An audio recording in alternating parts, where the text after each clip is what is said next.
महाराज साहब अक्सर कहा करते थे, जब तक आपको एकाग्रता की शक्ति प्राप्त नहीं होगी तब तक आपका योग सिद्ध नहीं हो पाएगा।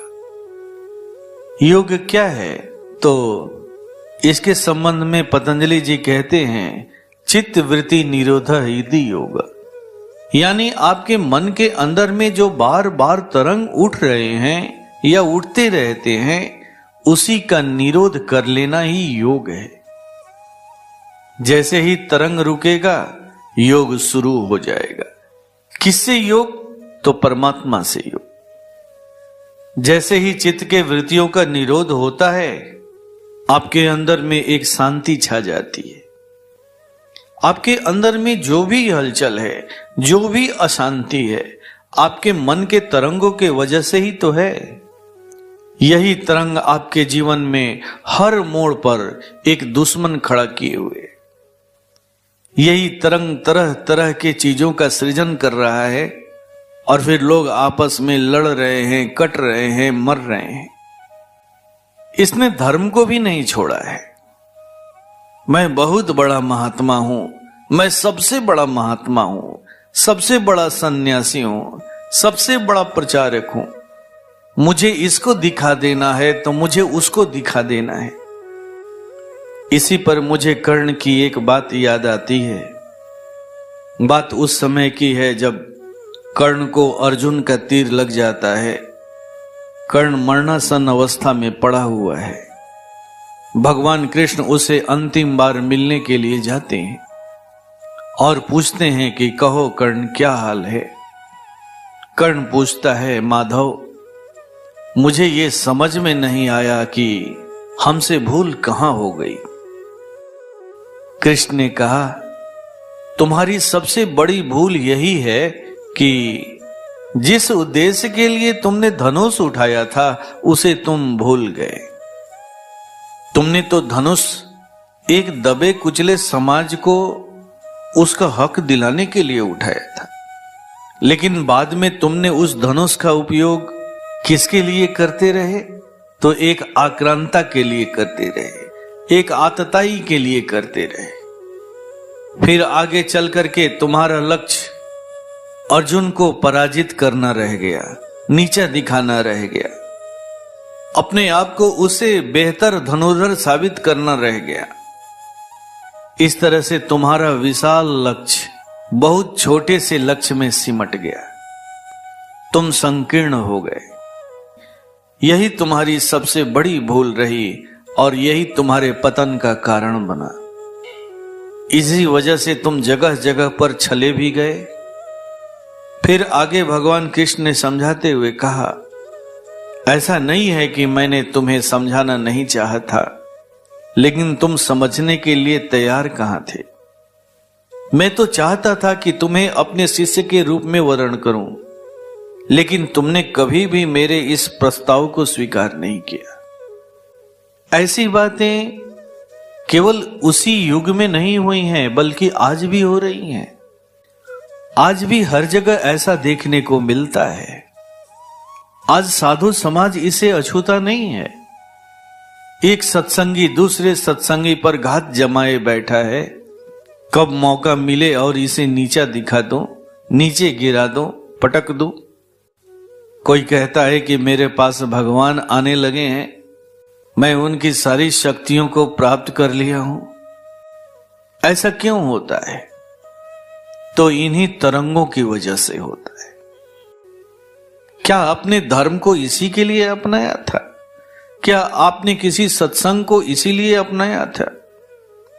नहीं, सत्संग को आपने इसलिए अपनाया था कि अपने अशांत जीवन में शांति कैसे आएगी, कैसे हम अपने सारे बंधनों को काट करके आगे बढ़ेंगे, कैसे मुक्त अवस्था को प्राप्त करेंगे।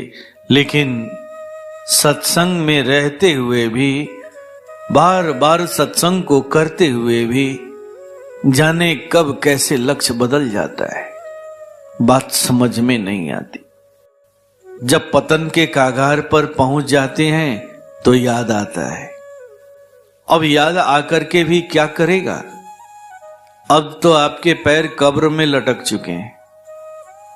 ये सारी चीजें क्यों होती हैं? तो केवल और केवल आपके मन में उठने वाले तरंग की वजह से होती हैं। इसीलिए इन तरंगों को निरोध करने की बात कही गई है।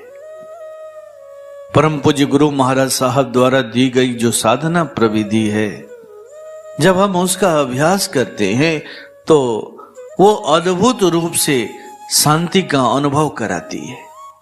लेकिन हमारे बहुत सारे ऐसे प्यारे भाई हैं जो इस शांति का अनुभव तो करते हैं, लेकिन बाद में कहते हुए देखे जाते हैं कि मन तो शांत हो गया लेकिन भगवान दिखाई नहीं पड़ा। अरे भाई, तुम भगवान को देख करके क्या कर लोगे? अर्जुन ने तो गीता के 11वें अध्याय में ही भगवान के विराट रूप का दर्शन कर लिया था। अगर ये दर्शन ही पर्याप्त है तो फिर गीता को 11वें अध्याय में ही समाप्त हो जाना चाहिए था। फिर भगवान कृष्ण ने गीता को 18वें अध्याय तक क्यों खींचा? क्यों फिर आगे उन्होंने ज्ञान योग, भक्ति योग और कर्म योग की बात की, तरह तरह के साधना प्रविधि की बात की, ध्यान यज्ञ की बात की? आखिर इन चीजों की जरूरत क्यों पड़ी? तो इसीलिए पड़ी कि सबसे पहला लक्ष्य है मन में उठने वाले तरंग को शांत करना, उसका निरोध करना। जब आपके मन में उठने वाले तरंग का निरोध हो जाएगा, तब आप शांति के गहराई में प्रवेश कर पाएंगे। फिर आप यहां पर जितनी देर तक ठहरेंगे, आपकी कलुषता धीरे धीरे मिटते चली जाएगी, समाप्त होते चली जाएगी। फिर आपके अंदर में जो सोई हुई मानवता थी, वो मानवता जिंदा होगी, उसका विकास होगा, वो प्रकट होगी। इसीलिए परम पूज्य गुरुदेव ने बार बार सावधान करते हुए कहा है कि याद रखना, एक कमजोर मानवता को लेकर के तुम कभी भी ईश्वर का सृजन नहीं कर सकते हो। ईश्वर का सृजन करने के लिए सबसे पहले तुम्हें अपने मानवता को पुष्ट करना होगा, उसे मजबूत करना होगा, उसे प्रकट करना होगा। इसीलिए चित्त के वृत्तियों के निरोध की बात बार बार कही जाती है, बार बार इस बात को समझाया जाता है। जैसे ही निरोध होगा, तुम्हारा परमात्मा के साथ योग हो जाएगा। जैसे ही योग होगा, अब आपके जीवन में कुछ भी करना शेष नहीं रह जाएगा। योग होते ही आप ताकतवर हो जाएंगे, शक्तिशाली हो जाएंगे, बलवान हो जाएंगे, बजरंग बन जाएंगे, महावीर बन जाएंगे। फिर आप इस शक्ति का जहां चाहो इस्तेमाल कर लो। अब आप इस शक्ति का उपयोग अपने काम को, अपने क्रोध को, अपने लोभ को, अपने मोह को या फिर अपने मद को सत्य की तरफ मोड़ने में लगा दो। इस तरह से आपके अंदर के सारे अवगुण गुण में बदल जाएंगे।